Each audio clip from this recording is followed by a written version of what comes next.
저는 수많은 문제의 해답, 예수는 그리스도라고는 제목으로 말씀을 전하고자 합니다. 저 따라서 하겠습니다. 예수는 그리스도. 예수는 그리스도.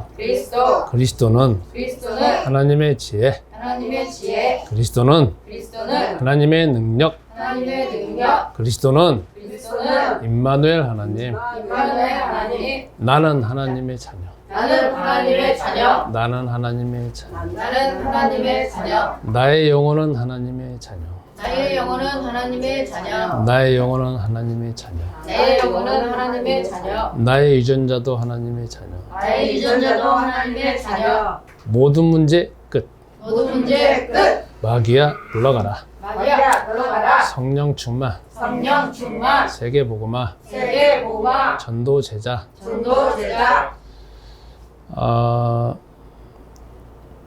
지금 여러분이 외운 그리고 고백하고 또 선포하고 있는 이 내용은 성경의 가장 핵심적인 내용입니다. 우리는 성경을 한 장 한 장 읽고 한 귀절 한 귀절 읽기 때문에 그 내용만 알 수밖에 없습니다. 그런데 창세기 1장부터 요한계시록 22장까지 전체적으로 본다라고 하면 또 그걸 전체로 축소해서 본다라고 하면 아까 말하는 그 핵심적인 것들이 다 자리를 차지합니다. 그것은 누구 때문에 그러는 거냐면 나 때문에 그렇습니다. 나의 입장에서 내가 하나님의 자녀가 되어지고 예수가 그리스도 알아야 되고 내가 이 세상에 살면서 죽을 때까지 가장 핵심적으로 내 자신이 알아야 될 그 내용이 아까 말한 그 내용입니다. 우리 인간은 창세기 2장에 전능하신 하나님께서 에덴 동산을 만드시고 인간을 만드셨습니다. 에덴 동산 하면 우리가 마음속에 떠오르는 것이 평화로운 곳, 또 안전한 곳, 유토피아 같은 세상입니다. 그런데 그거는 우리가 가지고 있는 극히 사단의 속임수입니다. 왜냐하면 그게 세상의 다가 아니거든요. 그거는 넓은 세상에 요만큼밖에 안 됩니다. 눈을 크게 떠가지고 더 위에 보면은 그 둘러싸고 있는 게 창세기 1장이 배경 아래 있습니다. 그러니까 창세기 2장의 에덴 동산은 창세기 1장 배경 아래 있는 극히 일부이지 그 에덴 동산이 세상의 모든 게 아니라는 겁니다. 그 거대하게 둘러싸고 있는 건 뭐냐면 창세기 1장 2절 흑암과 혼돈과 공허한 세상이 이미 있고 그러나 에덴 동산에 주 하나님께서 포커스를 맞출 수밖에 없는 게 거기에 인간이 있으니까 중심을 지금 거기에 놓고 말하고 있는 겁니다. 그런데 에덴 동산에 이미 뭐가 있느냐? 사단이 있어요. 우리는 기억해야 되는 게 이 세상에 인간이 가장 먼저 있다. 최초의 인간 아담과 하와가 있다. 그것을 우리가 가장 최초로 생각하지만 그 이전에 사단이 있다. 에덴 동산을 이미 장악하고 있다. 그러나 전능하신 하나님이 에덴 동산에 인간을 창조하시고 하나님의 영혼을 불어넣어서 성령 충만하게 하셨다. 그러니까 인간을 만든 거는 그 다음 일이에요. 인간을 만든 건 성령 충만한 건 그 다음 일이라는 거지. 그래서 창세기 3장 1절에 드디어 이제 그 배후에 있는 세계가 드러나지 않습니까? 갑자기 뱀이 등장해가지고 하와한테 질문하잖아요. 저 선악과 나무 하나님이 선악과는 뭐 어떠냐? 평상시에 하와나 아담은 선악과 먹으면 정령 죽으리라. 하나님 뭐냐 딱 붙잡고 있는데 갑자기 질문하니까 그 다음에 이게 뭐지? 하는 겁니다. 그 말씀의 깊이와 높이와 넓이를 딱 붙잡고 있어야 되는데 그냥 붙잡고 있다 보니까 야 선악과 너 뭐 어때? 먹으면 죽잖아. 먹으면 죽어? 제처럼 죽는다 하다가 죽을까 누라 하면서 이게 계속적으로 성경에서는 단지 그냥 몇 단어만 등장합니다. 그러나 눈에 안 보이는 수많은 단어가 지금 왔다 갔다 하는 거 아니겠습니까? 선악과나무 보니까 하나님 먹지 말라고 했어. 그런데 괜찮다고 서서히 생각이 점점 망가지는 겁니다. 그래가지고 결국은 자기가 먹습니다. 그죠? 이제 우리가 가장 창세기 3장 1절부터 6절에서 보여야 되는 게 뭐냐면 아담과 하와가 그냥 선악과 먹었습니다. 그러나 더 중요한 건 뭐냐면 그 사단의 그 말, 뱀을 통해서 저 선악과 나무가 어떠냐 하면서 그 물어보는 것으로 인해 가지고 뭐가 들어오냐? 그 영이 들어와요. 중요한 건 영이 들어왔다는 거야. 창세기 3장 1절부터 보면 영이 하와에게 이미 들어온 것이고 그 이후부터 쭉 흘러가는 거는 이미 영이 들어와져 있어. 인간의 영혼 속에 이미 사단의 영이 들어와 버렸다는 거야. 사단의 영의 정체는 뭡니까? 요한복음 8장 44절이에요. 살인하는 자. 살인한다는 건 사람을 죽이는 거지만 또 성서에서 말하는 살인한다는 것은 죽인다는 거잖아요. 그러니까 죽어버리는 거지. 그건 뭐냐? 하나님과 인간관계에서 그냥 죽이도록 만드는 거지 않습니까? 단절되게, 하나님을 떠나게, 하나님을 배신하게, 하나님을 칼로 그냥 죽이게, 이렇게 만드는 거죠. 그리고 나오는 거는 계속 거짓말입니다. 그런데 그게 자기 말이에요. 근데 자기가 신이니까 좋은 말만 계속 나와. 근데 자기가 뭔가 의도적으로 좋아서 행동하는 건데 그게 다 하나님과 상관없는 거짓말이라는 거죠. 저 따라서 하겠습니다. 인간은 이미 사단이 내 안에 들어와 있다. 이게 가장 큰 문제입니다. 제가 이번 주에 내 안에게 보면 어떤 영상이 있습니다. 그분은 무속인입니다. 제가 인터뷰를 한 게 아니라 저 가장 옆에 있는 분이 인터뷰를 했어요. 들려오는 생생한 이야기예요. 그분은 어렸을 때 자기 아버지나 어머니 둘 중에 한 분이 무속인이었어요. 그러니까 맨 그것만 보고 자랐습니다. 자기도 어느 순간 지나니까 다른 사람이 어떤 문제가 있는 것이 눈에 딱 보이는 겁니다. 다 보이는 게 아니라 쏙 그냥 지나가는데 저 사람 어떻게 될 것이다. 이게 그냥 온대요. 왔어요. 그래가지고 그 사람한테 말을 하는데 그 사람이 그냥 나중에 보니까 그 일이 이루어지는 거야. 그러니까 이미 자기도 모르는 가운데 의도하지 않는데 영이 들어와 버렸어요. 그래갖고 사람을 알아맞히잖아요. 과거를 알아맞히고 미래를 알아맞히지 않습니까? 그래가지고 계속 지나다가 그러면 이제 결국 그러자마자가 이제 사람들이 잘 보이는 영등포에 점집을 차렸습니다. 거기는 왜 그렇게 될 수밖에 없냐면은 영등포에 가면 사창가가 많거든요. 지금은 사창가가 없어요. 근데 옛날에 저에 있을 때는 사창가 그냥 둘 중에 하나 있어요. 미아래 아니면 영등포. 얼마나 많은데. 제가 80년도 초반에 교회 전도사 생활할 때 부천에 있는 서울신학대학교에서 토요일 날 이제 아침에 이렇게 출발을 해요. 그러면 제가 사역하는 교회가 저기 면목동에 있었어요. 그래서 쭉 가다가 이제 저녁에 이제 가잖아요. 그러면 저녁 한 8시, 9시경에 이제 영등포역에 도착을 해. 그럼 쫙 그 있잖아. 100m, 150m 막 서 있어요. 누가 서 있냐면 아까 말하는 그 장녀들. 그렇지 않으면 포주들. 그렇지 않으면 삐끼들. 다 서 있어. 빽! 잡어. 모르죠? 그치, 여러분 모르지.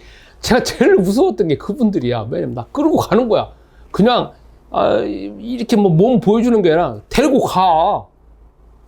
얼마나 무서운데. 1학년 때는 정말 무서웠어요. 그래갖고 저걸 어떻게 해야 되는데. 근데 저 같이 가는 선배, 3학년 선배는 야 그냥 즐겨 그러더라고.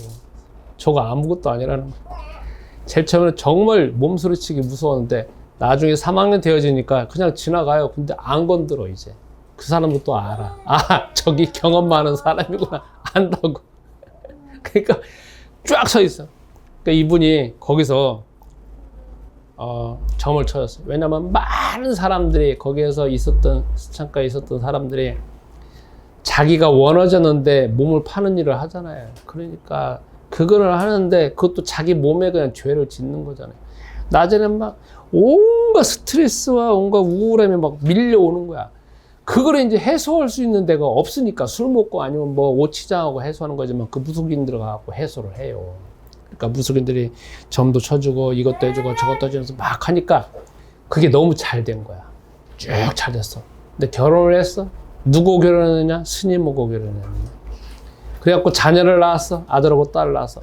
어느 순간 되어지니까 자녀 중에 한 명이 갑자기 감기가 걸렸어요. 감기 걸리는 거 아무것도 아니잖아요. 근데 그 감기를 내고 죽었어. 희한하죠? 그래가지고 그걸 인해가지고 둘이 이혼을 했어. 그 여인은 아들 잃은 걸로 인해갖고, 아들이 아니라 자녀 한 명 잃은 걸로 인해갖고 평생 그냥 막 짐이 되어지고 이게 우울함이 꽉 차왔어. 남편도 있잖아요. 이혼해가지고 얼마 안 돼갖고 그냥 죽었어. 그런 다음에 그 아들의 그 자녀 중에 한 명은 성인이 됐는데 갑자기 어느 순간에 백혈병이 와버렸어. 그래갖고 결혼도 못하고 그냥 살게 되는 거야. 그리고 나이 들어가지고 이제 가만히 보니까 본인, 자녀, 집안, 시댁은 어떻게 됐냐. 시댁 아버지는 돈 많은 집안이었어. 저기 미아리에 집도 많이 가지고 있어. 나중에 보니까 어떤 여자가 들어옴으로 인해서 집안 또 다 망가졌어. 되어진 게 하나가 없는 거야. 그래서 회한이 가득 찬 가운데에서 그분의 인생을 회고하면서 쓰고 있는 건데, 그러니까 왜 그걸 말하냐면 그분이 가장 모르는 게 하나가 있다는 거지. 귀신이 있다는 거. 그분을 도와주고 있는 귀신은 도와주는 것이 아니라 그분에게 어느 정도 줘놓고 그 다음부터는 완전 다 싸그리 다 망가뜨리게 만들잖아. 얼마나 무섭냐고. 그래서 우리가 가장 붙잡고 알아야 될 게 뭐냐면, 성경에서는 항상 말하는 게 창세기 3장부터 이미 우리 안에, 내 안에 귀신이 있다는 거예요. 이미 내 안에 사단이 있다는 거예요. 이미 세상은 사단에게 붙잡혀져 있다는 거예요.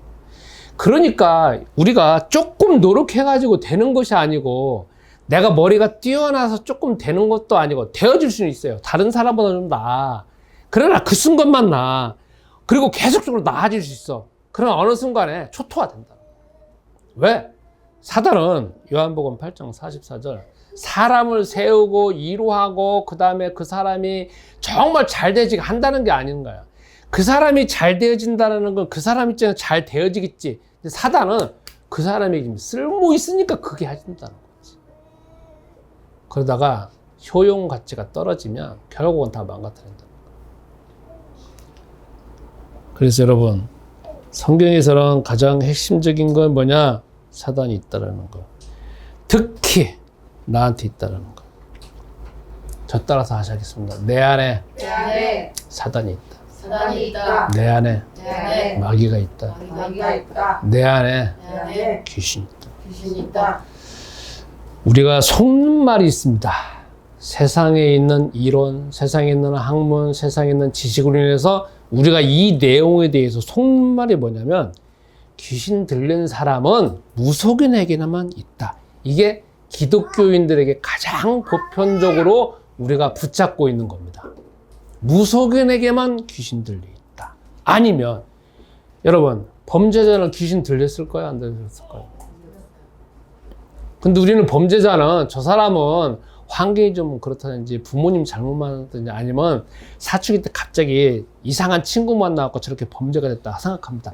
아닙니다. 그게 다 속는 거예요. 범죄자는 이미 범죄를 할 수밖에 없는 귀신이 들려있어요.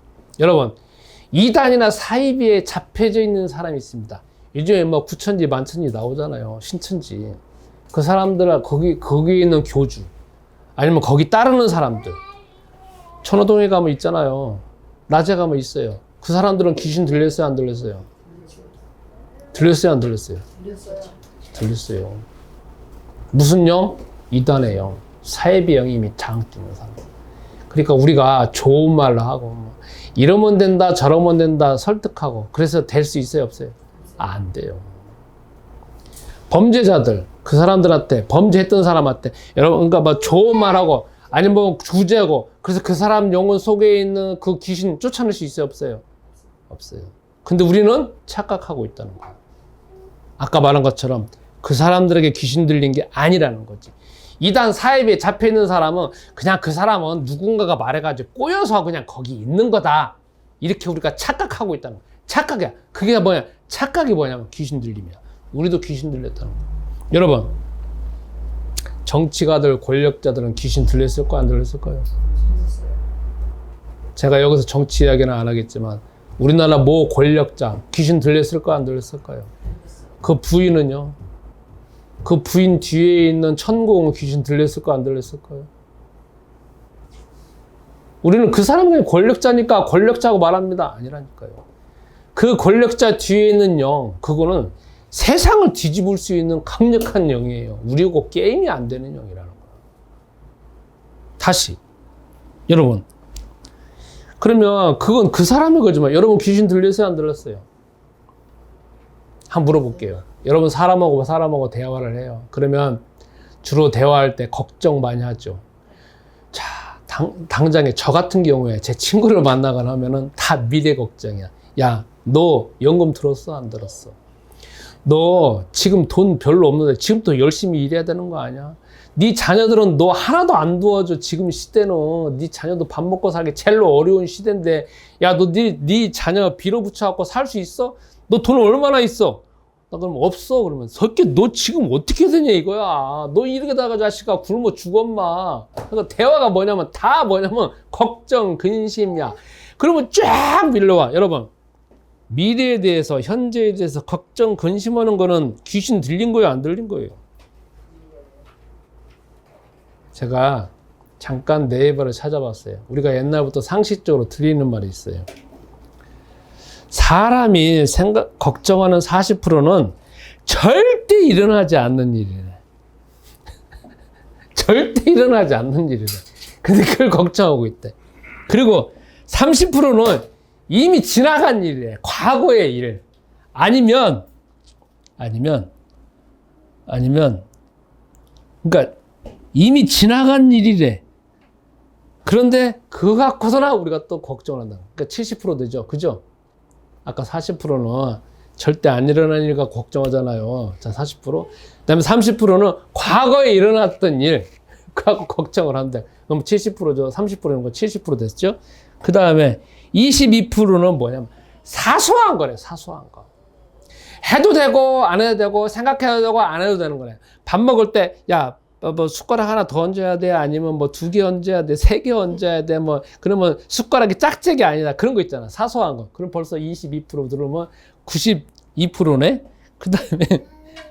그다음에 4%는 내가 절대 아무리 생각하고 계획하다가 바꿀 수 없는 거래. 비가 오는 거 바꿀 수 있어? 없어요? 없죠. 해가 쨍쨍 내리지는 거 바꿀 수 있어? 없어요? 없어요. 진짜 우리가 걱정하고 우리가 생각해야 되는 건 4%밖에 안 돼. 4%. 근데 우리 눈은 뭐냐?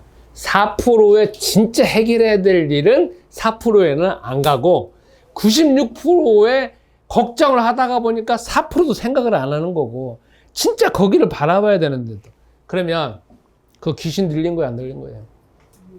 자, 예전에는 저는 그렇게 걱정, 근심 오면 좋은 생각하면 돼. 그거는 빨리빨리 이렇게 하면 돼. 특히 제 청년 때는 방언으로 기도했어요. 그래서 그걸 밀어냈어. 계속 밀어냈어. 지금은 어떻게 되느냐?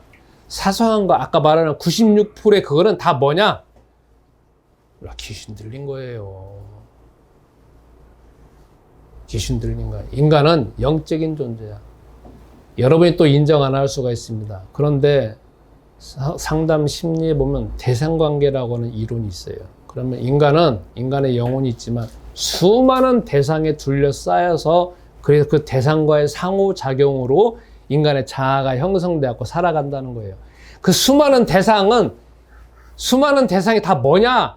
거기에서는 그 학문에서는 대상이라고 규정을 했어요. 근데 그건 다 뭐냐? 영이에요. 그건 다 뭐냐? 귀신이야.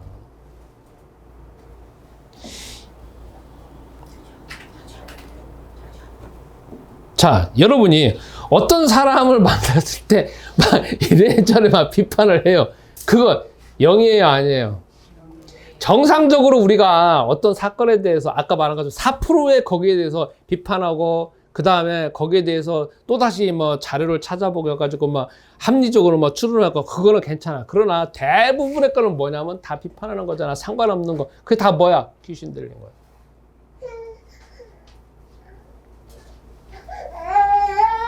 그러니까 바깥에 무속인에게만 귀신을 했다. 그게 여러분과 나를 속이는 거라고.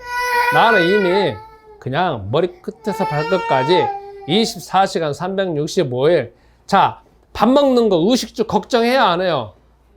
걱정해야 안 해요? 아침부터 저녁까지 잠잘 달봤다가 뭐 먹을까? 아니면 집은 어떻게 됐을까? 옷은 뭐 입을까? 다 걱정하죠. 그 다 뭐야? 뭐 귀신 들린 거야. 진짜 말 안 하고 싶지만. 그런데 우리는 그 귀신 들림, 귀신이라는 용어, 마귀라고 하는 용어, 사단의 용어 안 좋아하잖아요. 속에서 싫어하잖아. 난 아니라고 하잖아. 그 나는 아니라고 하는 그 나가 누구냐 이거야. 나는 아니라고는 그 나는 뭐냐고. 내 속에 있는 내 자아지만 그게 바로 귀신이야. 창세기 3장부터 문제, 그게 우리의 리얼한 현실이라는 겁니다. 그러면 오늘 본문에도 나오잖아요. 오늘 본문에 마가복음 3장 7절부터 11절까지 보면은 예수님께서 이미 전에 수많은 병자를 고치신 그 증거가 보여지니까 그 결과로 인해 가지고 18절에 보면 유대, 예루살렘, 이두메, 요단강 건너편 두로와 시돈 근처에 사는 많은 사람들이 지금 오고 있는 거야. 다 왔어. 와. 그 오고 있는 수많은 사람들의 형태가 뭐냐면 귀신 들린 자들, 각종 병든 자들. 그래서 어떻게 보면 예수님 앞에 손이라도 만져보거나 옷과 하나 만져보면 나을 거라는 믿음 가지고 막 오는 거야. 그러니까 막 붙잡으려고 하니까 할 수 없으니까 예수님이 갈릴리 거기에서 야 배를 대고 저쪽으로 가면 왜? 저쪽으로 가야 사람이 만지지 않고 거기서 진짜 그분이 말씀하시는 하나님 말씀을 증거할 거 아니에요. 어떤 말씀 너희들 다 귀신 들렸다는 거. 그런데 그걸 해결할 수 있는 이름은 그리스도밖에 없다는 거. 자, 그러면 여기서 지금 수많은 병자가 나오고 더 확대해서 보면 마가복음 1장부터 16장까지 예수님 주변에 수많은 사람들 오잖아요. 그 사람들이 왜 오냐 이거지. 바로 창세기 3장 1절부터 6절에 장악된 사람들, 귀신 들린 사람들, 각종 병든 사람들, 그 사람들 다 이면에 보면 뭐가 들렸다고? 귀신 들려 있잖아. 세상의 영이 장악돼 있잖아요. 이게 리얼한 현실이라는 겁니다. 그러면 그 다음을 한번 보겠습니다. 주 하나님께서는 우리가 이미 귀신의 영이 사로잡혀서 사단의 영이 이미 이 안에 들어와 가지고 다 장악되는 걸 알고 창세기 3장 15절 답을 딱 두 개를 줬습니다. 두 개. 첫 번째는 뭐냐? 여자의 후손이라고는 답밖에 안 줬습니다. 그게 뭐냐? 저 따라서 하겠습니다. 예수는 그리스도. 예수는 그리스도. 예수는 그리스도. 예수는 그리스도. 예수는 그리스도. 예수는 그리스도.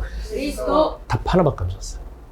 이게 참 어떻게 보면 웃겨요. 그리고 난 다음에 내가 쫓아버려. 그러니까 그 다음부터 나오는 게 뭐냐면 성경이 나오잖아요. 내가 쫓아버려. 편안하고 좋은 이 애들도 내가 쫓아버려. 내가 쫓아하는데 세상은 더 리얼한 세상인 게 뭐냐면 땅은 가시와 엉겅퀴만 나와. 그래갖고 이제 뭐냐면 아담은 땀을 흘리면서 일을 해야 돼. 맨 일을 하지 않으면 하루도 일을 하지 않으면 나오는 게 뭐냐면 가시와 엉겅퀴야. 곡식은 안 나와. 제가 저기서 여기 우리가 보면 풍납토성이 있잖아요. 거기 잔디밭 쫙 깔려 있어. 근데 제가 그거를 넓은 걸 봤어요. 제가 3년 동안을 매일매일 봤어. 잔디 쫙 깔려져 있어. 얼마나 다 정성스레 깔고 있는데. 근데요, 한 3개월, 4개월 지나면 잔디 나오는데 그 옆에 가시하고 엉겅퀴 희한한 것들만 나오더라고. 우리가 좋아하는 네잎클로바 그런 것만 나와. 그래갖고 점점 그 옆에 있는 거 잡아 죽이더라고. 2년차 되어지니까 엄청나게 많아. 어떻게 보면 잔디 다 죽어가. 3년차 되어지니까 잔디 있잖아요. 별로 없어. 다 완전 아까 말한 네잎클로바 그 이름 뭔지 모르겠지만 그게 싹 다 장악을 해. 와, 내가 보면서 이야, 진짜 잔디밭도 보면은 사람이 가꾸지 않으면 저렇게 다 뒤지는구나, 죽는구나 알거든. 그러니까 세상이 창세기 3장 이후로 전능하신 하나님이 내가 쫓아버렸잖아. 여자는 해산하는 고통, 남자는 평생 일해야 되고 가시 엉겅퀴 나와. 그리고 거기에서 그냥 유일한 이름밖에 안 줬어요. 그게 뭐냐면 그리스도밖에 안 줬어. 사단 있잖아요. 안 쫓아냈어. 귀신은 안 죽였어. 사단 무적인 걸 안 집어넣었어. 주 하나님은 거기서 아담과 하와에게 돈도 준 것도 아니야. 칼 준 것도 아니야. 그 다음에 명예 준 것도 아니고 건강 준 것도 아니고 지식 준 것도 아니고 지혜 준 것도 아니고 아무것도 준 게 없어. 마귀 하나도 내어쫓지도 않았어. 그냥 더 리얼한 세상으로 던져버렸어. 뭐만 줬어요? 그리스도밖에 안 줬어. 이거를 신약 성경으로 표현한다라고 하면 누가복음 10장 2절이야. 예수님께서 제자들을 보내실 때 뭐라고 말씀하셨냐? 내가 너희를 보내는데 제자들을 이제 전도 현장으로 보냈어. 제자들을 그때 뭐라고 말씀하셨냐? 내가 너희를 보냄이 어린 양을 이리 가운데 보냄과 같도다. 그 기준이나 이 기준이나 똑같아. 설명을 해본다면 무슨 말이냐? 여러분 양 있잖아요. 어린 양. 양들은 싸움 못해. 양들은 싸움 못해. 양들은요 아무것도 없어요. 뿔도 안 달렸어. 양하고 만약에 염소고 했다면 염소는 뿔이라도 있잖아. 양은 그것도 없어.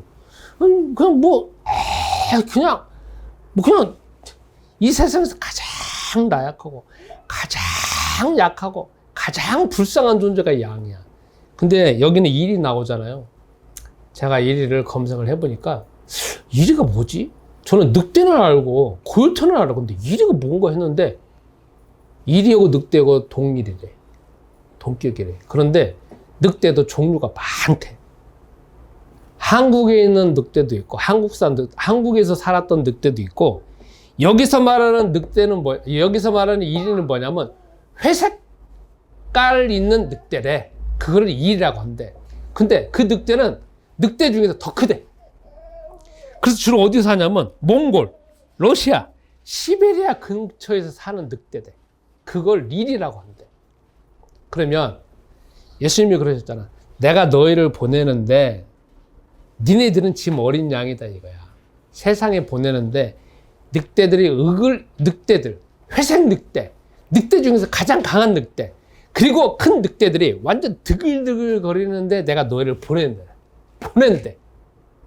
그러면 거기에서 양이 살아남을 비결이 뭐예요? 큰 양도 아니잖아. 성인 양도 아니잖아. 어린 양이잖아. 거기서 살아날 비결은 뭐냐? 예수가 그리스도라는 그 사실, 예수가 그리스도라는 그 하나님의 능력, 예수가 그리스도라는 그 하나님의 지혜, 예수가 그리스도라는 그 임마누엘 하나님, 그 이름만 그 이름만 가지고 거기서 살아남으라 이거야. 그러면 이걸 여러분과 나의 삶에 적용해 봅시다. 여러분, 우리가 이 세상에 살면서 주 하나님은 똑같은 그 세상이나 창세기 3장의 세상이나 오늘 본문에 있는 마가복음 3장의 상황이나 지금 상황이나 달라진 거 하나도 없어요. 예수님께서 요한복음 19장 30절에 십자가에서 다 이루시고 사단의 말을 깨트리셨어. 그리고 부활하고 승천하셨어. 그거 외에는 우리 인간에게는 달라진 게 없어. 머리끝에서 발끝까지 마음속에서 다 장악되어 있는 거야. 근데 우리는 여기서도 가장 중요한 게 딱 하나 이름밖에 없어요. 예수는 그리스도라는 이름밖에 없어. 지금 사단 없어지지 않았어. 귀신 없어지지 않았어. 마귀 없어지지 않았어. 주변의 환경 좋은 환경 아니야. 아무리 해도 좋은 환경 아니야. 세상에 아무리 하더라도 나한테 도움 주는 환경도 아니야. 우리에게 엄청난 지혜를 준 것도 아니야. 지식을 준 것도 아니야. 우리가 천재도 아니야. 그죠? 이름 딱 하나밖에 없어요. 저 따라서 하겠습니다. 예수는 그리스도. 그거밖에 없어. 두 번째, 주 하나님이 창세기 3장 15절에 여자의 후손인 메시아의 언약 그거 하나만 줬는데 구약 성경에 보면 아브라함, 이삭, 야곱, 요셉 쭉 나오고 신약 성경에 보면 예수님의 제자를 나오고 사도행전 보면 그 예수님의 제자 나오는 상황이 나와죠. 왜 그 사람들하고 다른 사람하고 다른 뭐냐? 그 사람들은 오직 절대적으로 유일하게 24시간 그리스도가 바로 예수라는 그 이름과 그 사실만 붙잡아 가지고 나아간 사람들이. 두 번째, 그러면 이제 창세기 3장 15절에 리얼한 현실에서 아담과 하와에게 여자의 후손인 메시아의 언약을 줬지만 그 다음에 아담과 하와가 해야 될 일이 있어요. 창세기 3장 15절 여자의 후손이 뱀의 머리를 상하게 할 것이라는 거야. 그걸 오늘 포커스에는 뭐로 맞추느냐? 전쟁이라는 거야. 전쟁. 이 세상은 흑과 백, 선과 악, 하나님 나라 아니면 사단의 나라, 전능하시는 하나님 아니면 마귀. 그 다음에 이거는 바깥에 있는 삶의 현장뿐만 아니라 내 안에 있는 삶의 현장도 다 둘 중에 하나밖에 없다는 거예요. 그러니까 우리는 뭐였냐면 신앙생활이 계속 전쟁이에요. 저 따라다닙니다. 세상은 전쟁이다. 세상은 전쟁이다. 나는 나 자신하고 전쟁이다. 전쟁이에요. 둘 중에 하나예요. 죽느냐 사느냐예요. 엊그저께 독일의 축구 선수가 한국에 와가지고 아주 몇 년 만에 한번 시합하는 거 가봤어요. 물론 거기는 조기 축구 하는 사람들하고 시합을 하는 거지만 그 사람들의 레벨이 달라. 거기에 임영웅도 왔었다. 임영웅도 왔었다고. 그래서 그 팀에서 시합을 했어. 나는 모르는데 사람들이 야, 임영웅도 어떻게 뭐? 이렇게 보니까. 근데 사진을 찍지 말래. 그래갖고 사진은 못 찍었어. 근데 잘 날아다니더라고. 나는 그 사람만 봤어. 그 사람만 봤어. 근데 수준이 높았어요. 왜 수준이 높았냐? 전직 축구 선수들이 있었던 팀이야. 이때쯤 있었던 팀이고. 재밌게 봤어. 막 살벌하더라고. 살벌한데 느껴진 게 뭐냐? 전쟁이라는 거지. 축구는 게임이 아니야. 축구는 그냥 친선 경기가 아니야. 말은 친선 경기지. 근데 결국 뭐냐면 붙어. 1대1 붙어갖고 막 해. 그 선수가 끝나고 난 다음에 나한테 한 말 있어요. 여기는 축구 하긴 하지만 전쟁터 아니에요. 그래서 왜 그럴까? 독일은 전쟁이래. 우리나라는 조기 축구를 하든 시합을 하든 상대방이 공을 잡으면 그냥 형태를 유지하면서 거리를 유지하고 적당한 때 뺏는 거 하는 거지만 독일은 가면 그렇게 하면 당장 퇴출이래요. 그래서 한국 선수들이 가장 몇 개월 동안 적응 못하는 게 그거대. 가면 무조건 붙고 시작하는 거래. 저 새끼 죽여놓고 시작하는 거래. 그러니까 저 상대방이 공을 잡으면 공을 뺏는 게 첫 번째가 아니라는 거야. 몸으로 부딪혀고 쟤를 죽이고 난 다음에 공을 뺏는 거래. 사고방식이 다르대. 그러니까 여기서 말하는 내가 몸을 살짝만 부딪혔다 그러면 저 사람들 다치니까 자기는 몸 조심하면서 했는데 이게 갑자기 막 동점을 하다가 여기는 아니지 막 계속 자기가 자기 자신을 제어를 했다는 거야. 그런데도 제가 봤을 때에는 전쟁이야. 막 부닥치면서 한다는 거야. 여러분 세상에 보면 다 전쟁이잖아요. 웃는 경기는 다 뭘 말하는 거겠어요. 전쟁이라는 거잖아요. 항상 적과 상대방이 있잖아요. 적과 아군이 있는 거지 않습니까? 신앙생활은 전쟁이에요. 신앙생활은 항상 사단이 있는 거야. 그 사단이 창세기 3장 1절부터 보면은 뱀을 통하여서 들어오잖아요. 그러면 항상 매개체가 있는 거야. 매개체가 있으면서 뒤에서 계속적으로 눈에 안 보여지는 메신저를 해갖고서는 들어와서 결국 서서히 장악하는 거라고. 그러니까 우리도 지금 뭐 해야 되냐면 항상 우리는 뭔가 매개체를 해가지고 그 뒤에 오는 걸 봐야 된다는 거야. 눈을 보는 거야. 예를 들어서 저 같은 경우, 여러분들은 상황 나 모르니까 저를 한번 봅시다. 오늘 만약에 예배 드린다고 합시다. 그러면 예전이나 지금이나 예배를 딱 보면 뭐가 오느냐? 야, 항상 옵니다. 오늘 예배 드리지. 오늘 성도님들하고 오늘 같이 예배를 드리지. 그러면 그거는 거기서 끝나는 거잖아요. 뒤에서 쫙 밀려는 거 있어요. 야, 오늘 몇 명 올지. 저 사람은 올지 안 올지. 몇 개월 전에 아는 사람이 오늘 올지 안 올지. 이분들이 일찍 올지 늦게 올지. 설교 잘 들었지 안 들었지 있잖아요. 그 다음에 쫙 이 목사의 직업병이 있다 그랬습니까? 그죠? 그걸 여러분과 내가 쉬운 말로 직업병이라고 쫙 이잖아요. 쫙 밀려가요. 가뜩이나 저는 완벽주의적인 성향이 있으니까 저는 항상 제가 살면서 제 내면이 주지했다고 하잖아요. 그러니까 밀려오는 게 몇백 개가 밀려와. 쫙 와. 그러면 그 몇백 개를 내가 받아들이잖아요. 내 자아는 꼭 그걸 받아들여요. 오케이 받아들여. 그리고 지나가지고 한 3분 5분 지나면 뭐가 나오냐? 무능하고 우울하고 답답하고 짜증나고 그게 벌써 자아돼 있는 거야. 그게 단지 생각이 아니라는 거예요. 성경에서는 창세기 3장부터 그게 뱀이라고 말하고 전능하신 하나님은 그걸 말씀하시니까 그리스도를 보내셔가지고 결국 그리스도께서 요한복음 19장 30절에 다 이루시고 난 다음에 20장에 부활하시고 난 다음에 제자들에게 성령을 받으라 했어. 부활하시고 난 다음에 성령을 받으라. 그러면 부활하신 몸은 영원한 몸이잖아요. 절대 죽지 않는 몸이라고. 다시 재창조되어진 원래 하나님 몸이야. 그 하나님의 몸에서 성령을 받으라고 해가지고 그분이 숨을 쉬어갖고 성령을 주잖아요. 그게 뭐냐? 창세기 1장 2장에 전능하신 하나님이 인간을 만드시고 난 다음에 하나님의 영을 불어넣어갖고 인간이 생명을 댔잖아요. 그거하고 똑같은 상황이죠. 그러나 그때는 그냥 아무 훈련도 안 되어져 있는 그냥 아담과 하와고, 지금 요한복음 20장에 성령을 받으라고 하는 거는 제자들은 이제 훈련 받아져 있는 제자들이고, 그게 이 역사가 시간이 지나서 지금 여러분과 나에게 왔다는 거죠.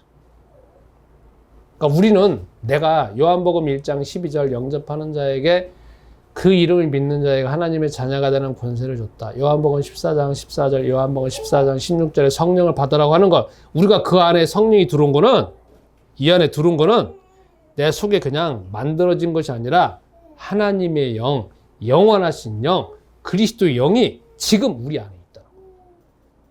우리 안에. 그래서 여러분, 저도 마찬가지지만 또 이번 주에 상황을 봐야 됩니다. 리얼한 현실, 달라진 게 아무것도 없어. 바뀌어진 거 아무것도 없어. 하나님이 좋은 환경 준 것도 절대 아니야. 환경 아무것도 없어. 오직 뭐만 줬느냐? 예수는 그리스도. 그러나 우리가 신약 성경에 살고 있는 시대이기 때문에 우리는 그리스도께서 죽으시고 부활하시고 승천하시고 하나님 우편에 계셨고 지금도 성령으로 역사하시고 우리 주변에, 우리 안에는 아니, 우리 주변에 천사를 동원하고 우리 역사하시고 우리 안에 하나님의 영이 거하신다는 거지. 그래서 이제 뭐 하느냐? 오직 예수는 그리스도. 그리스도 이름 부르면서 응답받아야 되고, 그리스도 이름 부르면서 걱정, 근심 몰아내야 되고, 그리스도 이름 부르면서 해야 되는 거야. 저는 24시간 그리스도 이름 부를 수밖에 없는 이유가 하나 뭐냐면요, 저는 완벽주의 영이 있어요. 뿌리 깊이 있어요. 뼈 빠지게 있어요. 그리고 그 완벽주의 영은 부모님한테 온 것도 있지만 이미 기본적으로 우리 인간에게 그냥 인간이기 때문에 안에서부터 다 생성되어져 있는 거예요. 그걸 내가 어떻게 이기냐고. 나를 신으로 만드는 건데. 너는 완벽해. 너는 뭐든지 잘해. 너는 이것도 할 수 없어. 너는 이것도 이 기준이 이렇게 만들어져 있어. 그러니까 그렇게 노력해야 돼. 나를 끊임없이 죽이게 만드는 거예요. 신으로 만드는 건데. 그래서 저는 그걸 싸우고 있다. 그래서 여러분, 이번 한 주가 이 리얼한 세계에서, 리얼한 내 내면의 세계에서 예수는 그리스도, 그리스도는 하나님의 능력, 하나님의 지혜, 임마누엘 하나님, 나는 하나님의 자녀라고 하는 그 사실을 계속적으로 고백하고, 그러면서 응답받고 헤쳐나가면서 하나님 나라를 이루는 여러분과 내가 되시기를 바랍니다. 말씀 붙잡고 1분 동안 기도하겠습니다. 우리를 위해 싸우시는 여호와 하나님, 이 세상에 내 내면에 사단과 죄와 죽음과 저주와 재앙 가운데 살아갈 수밖에 없는 야생의 세계에서 예수이신 그리스도의 유일하고 확실하고 절대적인 답을 주심에 감사드립니다. 그리스도의 이름은 하나님이 함께 하시는 이름이고 단 하나의 절대적으로 재창조되어지는 이름임을 믿습니다. 나는 오늘도 예수는 그리스도라고는 이름을 끊임없이 고백하고 선포합니다. 바깥에도 선포하지만 내 마음속에도 선포합니다. 내 마음속에 이미 태어날 때부터 자리 잡고 있는 걱정, 근심, 두려움을 가져다주는 영, 비판, 정죄, 불평하는 영, 차별, 심판하여 사람을 분리시키는 영, 부모, 조상에게서부터 물려받았던 영, 아버지 이름으로 가장 강력하게 붙들고 있는 아버지의 영을 이 시간 그리스도이신 예수님의 이름으로 그 영향력과 파워와 장악력이 깨어질지어다. 풀어질지어다. 쫓겨날지어다. 없어질지어다. 예수이신 그리스도 이름으로 기도합니다. 아멘. 아멘.